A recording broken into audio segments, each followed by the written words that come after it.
What if the next A24 horror movie takes something as simple as a bachelor party and turns it into something nobody makes it out of? What's good, people? This is The Final Cut, your daily post in horror. I'm your host, Travis. It's Thursday, which means we've got deals, drops, and some major movement across horror. On today's show, A24 is stacking one of the most interesting casts we've seen all year. A Detroit shot horror project tied to Bird Box is starting to surface, and one of the biggest horror hits in recent memory is already expanding its universe. Let's get into it. First up, Akasha Stevenson, coming off the first Omen, is back, and the cast for this new project is getting loaded. We're talking Caitlin Rose Downey, Fabian Frankel, Susanna Sun, Emery Cohen, joining a lineup that already includes Josh Hutcherson, Hunter Schafer, Sophie Wilde, and more. And here's the part they're not fully saying out loud. This story centers around a bachelor party that spirals into horror. A controlled setup, contained environment, group dynamics, pressure cooker situation. An under square peg, Ari Aster's banner. You already know this is not going to be playing safe, and this is how A24 moves now. We got strong concepts, stacked casts, unpredictable tone. My question for you guys, though, is do you trust A24 to deliver every time now? Or are we starting to expect too much from them? Let me know your answers in the comments ahead. And while you're putting those answers in, quick shout out to Grove. If you're building your horror collection, this is where you need to be right now. Pre-orders are live all over the website. Day of the Dead, June 16th, 4K, UHD, Blu-ray. Slither, June 23rd, limited edition steelbook. They Will Kill You 4K Blu-ray is up for pre-order. The original Them, June 16th. Bride, May 19th.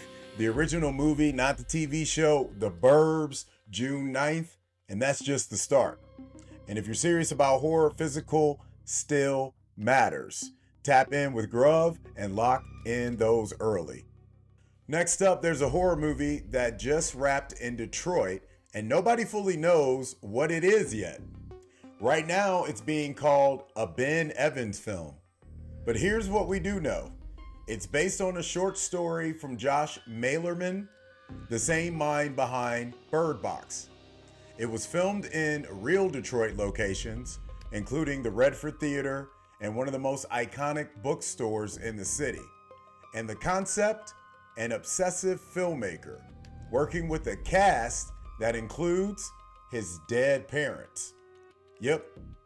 Described as Psycho meets Weekend at Bernie's, which sounds legit as hell, kind of crazy, but also exactly the kind of risk horror needs right now. You've even got a cameo from Deadmau5 in the mix. And that fact that this whole thing was shot quietly is only now starting to surface. It usually means one thing: confidence. Maybe. But here's my question for you guys. Do you trust mystery horror more when it stays quiet or when it markets itself early? Let me know your answers in the comments ahead. All right, it's Thursday, which means fanatical update from the newsletter that dropped. Here's what you need to know. Pragmata pre-order now available, drops April 17th. Deals that are ending soon. The XCon 2 collection, which is 82% off, that ends April 8th. Resident Evil 3 is 82% off, that ends the 16th of April.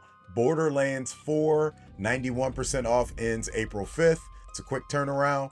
And for the Easter heads out there, the Mystery Egg Bundle starts tomorrow, runs through June 6th.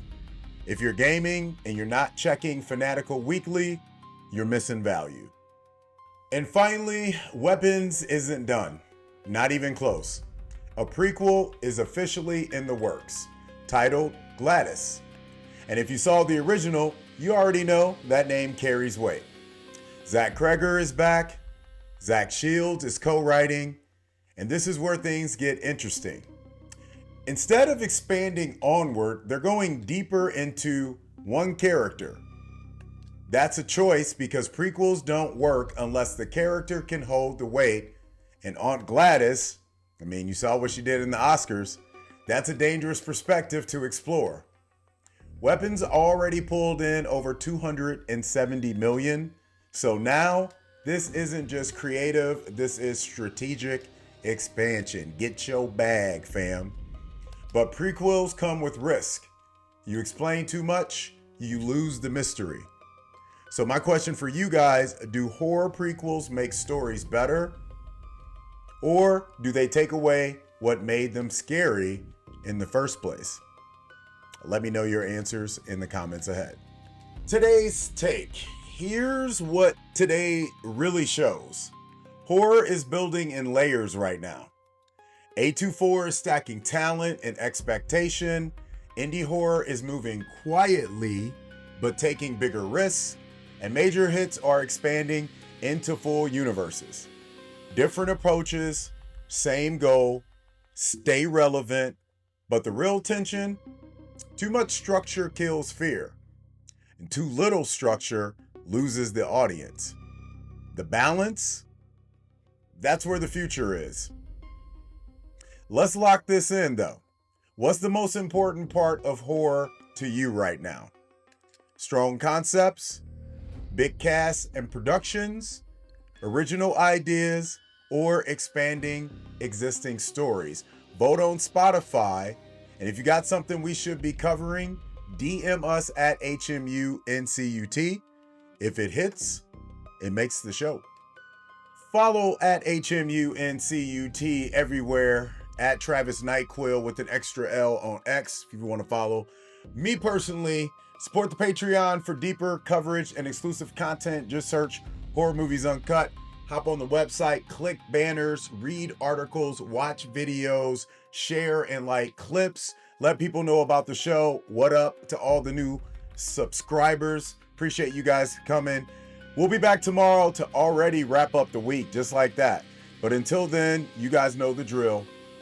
Keep the lights on.